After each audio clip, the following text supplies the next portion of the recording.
تو حضور صلی اللہ علیہ وسلم کی نبوت کے بعد وہ جو ساری ظلمتیں تھیں، وہ جو سارے اندھیرے تھے، اللہ تعالیٰ نے وہ سارے کے سارے اندھیرے دور کر دیے۔ تو یہ حضور صلی اللہ علیہ وسلم کی آمد سے گویا کہ بہار آئی، تاریکیاں چھٹ گئیں، ظلمت دور ہو گئی، روشنیوں نے اپنے ڈیرے ڈال لیے۔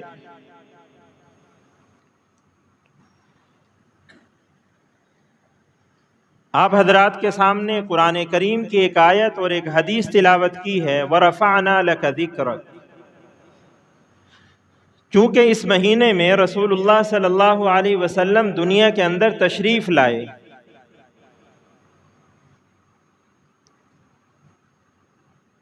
تو اس محبت کا اظہار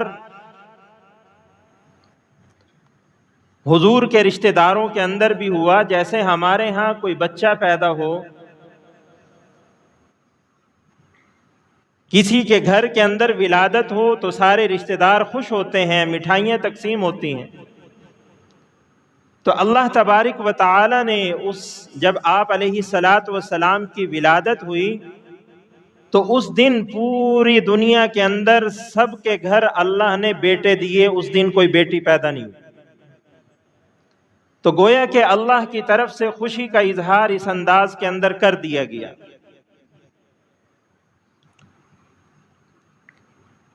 حضور صلی اللہ علیہ وسلم سے محبت ہمارے ایمان کا حصہ ہے۔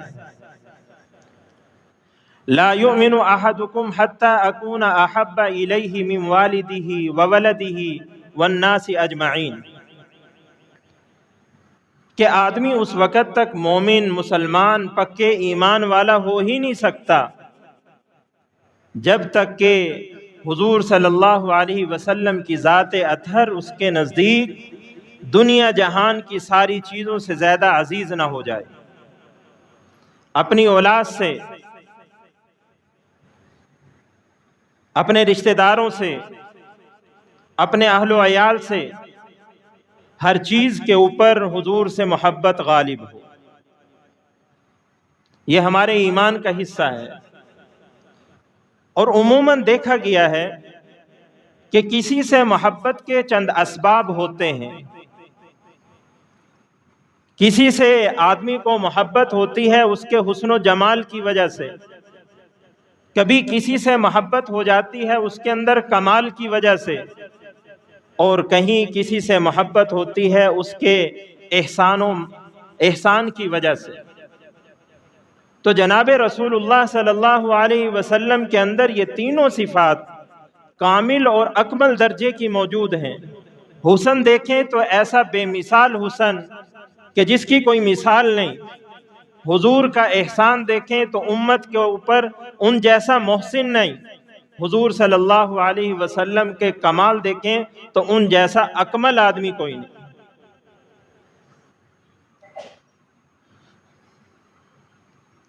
حضرت جابر بن سمرہ رضی اللہ تعالیٰ عنہ فرماتے ہیں حسن سے متعلق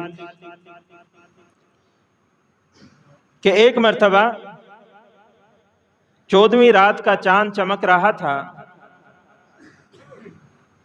تو میں نے جناب رسول اللہ صلی اللہ علیہ وسلم کو سرخ لباس کے اندر دیکھا، اور میں نے ٹک ٹکی لگا کر بار بار حضور صلی اللہ علیہ وسلم کو دیکھا، اور پھر میں نے 14ویں کے چاند کو بھی دیکھا، تو حضور صلی اللہ علیہ وسلم اس سرخ لباس کے اندر اس چاند سے بھی زیادہ حسین نظر آ رہے تھے۔ حضرت ابو ہریرہ رضی اللہ تعالی عنہ وہ فرماتے ہیں ما رأیت احسن من رسول اللہ صلی اللہ علیہ وسلم کأن تجری الشمس فی وجہہ او کما قال، کہ آپ علیہ السلام سے زیادہ حسین میں نے کبھی نہیں دیکھا۔ گویا کہ حضور صلی اللہ علیہ وسلم کا چہرہ منور تھا۔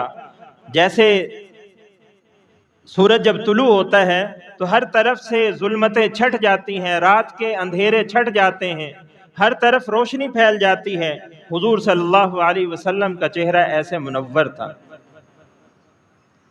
حضرت ہند بن ابی حالہ وہ فرماتے ہیں کان رسول اللہ صلی اللہ علیہ وسلم فخما مفخما یتلألأ وجہہ تلألؤ القمر لیلۃ البدر، یعنی حضور صلی اللہ علیہ وسلم کی ایک ایک چیز صحابہ نے بغور اس کو دیکھا اور اس کو محفوظ کیا۔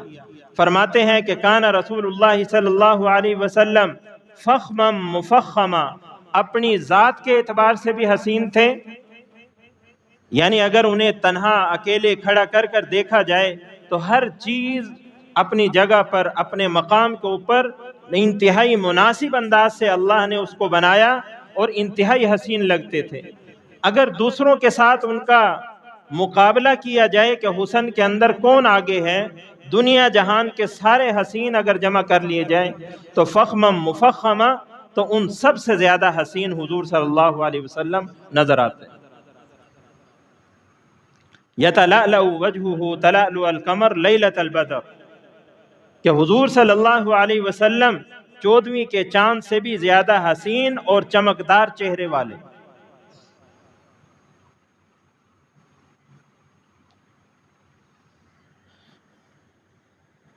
تو حضور صلی اللہ علیہ وسلم جیسا حسین کوئی نہیں، بلکہ آپ علیہ الصلاۃ والسلام کا حسن کا تو کیا کہنا، آپ علیہ الصلاۃ والسلام کے جسم اطہر سے، پسینے سے خوشبوئیں آئی، صحابہ نے اس کو بھی محفوظ کیا۔ حضرت جابر بن عبداللہ رضی اللہ تعالیٰ عنہ فرماتے ہیں کہ حضور صلی اللہ علیہ وسلم مسجد نبوی سے باہر تشریف لائے، تو باہر جیسے مسجد کے باہر بچے کھیلتے ہیں تو آپ علیہ الصلاۃ والسلام کو بچوں سے بہت زیادہ پیار تھا، الفت اور لگاؤ تھا۔ تو حضور نے صلی اللہ علیہ وسلم نے اپنا ہاتھ نکالا اور رخسار پر رکھا ایک بچے کے، تو وہ بچہ بیان کرتا ہے مجھے یوں محسوس ہوا جیسے خوشبو کی ڈبی سے ابھی ہاتھ نکالا اور میری رخسار پر رکھ دیا۔ بلکہ بعض صحابہ کرام رضوان اللہ تعالی علیہم اجمعین فرماتے ہیں کہ اگر حضور صلی اللہ علیہ وسلم نماز کے فوراً بعد کہیں تشریف لے جاتے اور ہمیں حضور سے ملنا ہوتا، تلاش کرنا ہوتا، تو ہم باہر گلی میں دائیں بائیں چکر لگاتے، گلی کی خوشبو بتاتی تھے کہ یہاں سے حضور صلی اللہ علیہ وسلم گزر گئے، ہم ادھر ان کو تلاش کرتے اور پا لیتے۔ حضرت ام سلیم رضی اللہ تعالیٰ عنہ، یہ حضرت انس رضی اللہ تعالیٰ عنہ ان کی والدہ ہیں، تو حضور صلی اللہ علیہ وسلم کبھی کبھی ان کے باغ کے اندر تشریف لے جاتے تھے اور آرام کرتے تھے، تو وہ ایک چمڑے کا بچھونا تھا، وہ بچھا دیا کرتی، حضور صلی اللہ علیہ وسلم اس پر آرام کرتے اور اس کے بعد واپس تشریف لے آتے۔ تو ان ام سلیم رضی اللہ تعالی عنہا کا کاروبار تھا خوشبو کا، اور مدینے کے اندر ان سے بہتر خوشبو کہیں سے نہیں ملتی، نایاب خوشبو ہوتی ان کے پاس۔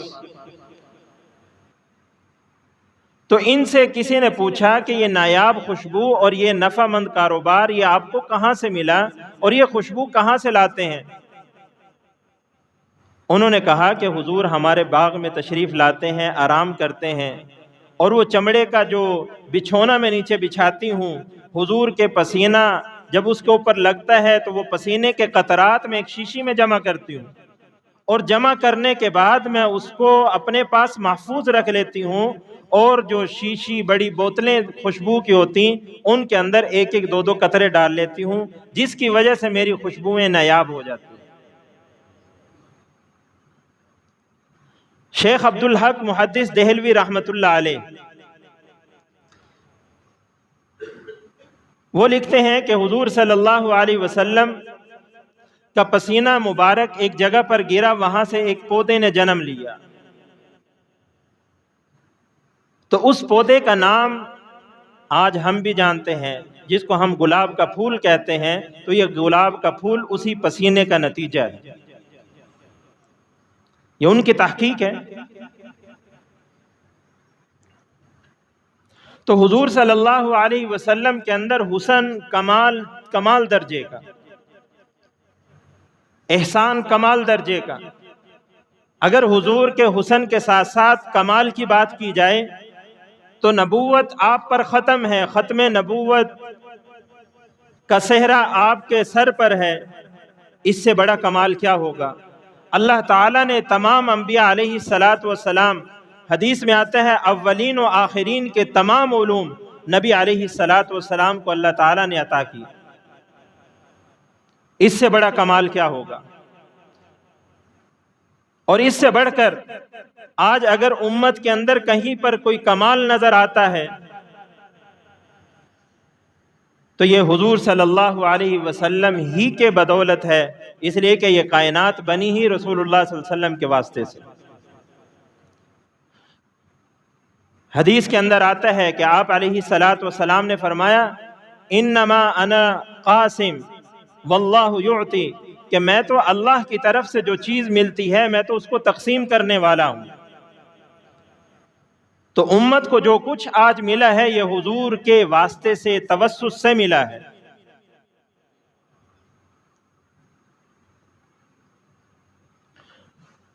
حضور صلی اللہ علیہ وسلم سخاوت کے اعتبار سے کمال درجے۔ رمضان المبارک کا مہینہ جیسے ہی شروع ہوتا، حضور اقدس صلی اللہ علیہ وسلم جتنے بھی قیدی ہوتے ان سب قیدیوں کو آزاد فرما دیتے۔ اگر کسی کی کوئی حاجت مند آپ علیہ الصلاۃ والسلام کے پاس آتا، حضور صلی اللہ علیہ وسلم اس کی تمام حاجتوں کو پورا کرتے۔ اور ہوائیں جیسے تیز چلتی ہیں اور ہر جگہ پر جاتی ہیں، ہواؤں کے اندر کوئی تفریق نہیں کہ یہ کچے مکان والے ہیں، یہ پکے مکان والے ہیں، یہ اونچے لوگ ہیں، یہ غریب لوگ ہیں، یہاں جانا ہے یہاں نہیں جانا۔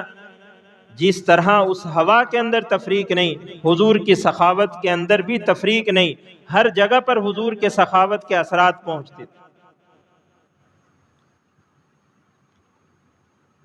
اور سب سے بڑا احسان رسول اللہ صلی اللہ علیہ وسلم کا امت کے اوپر یہ ہے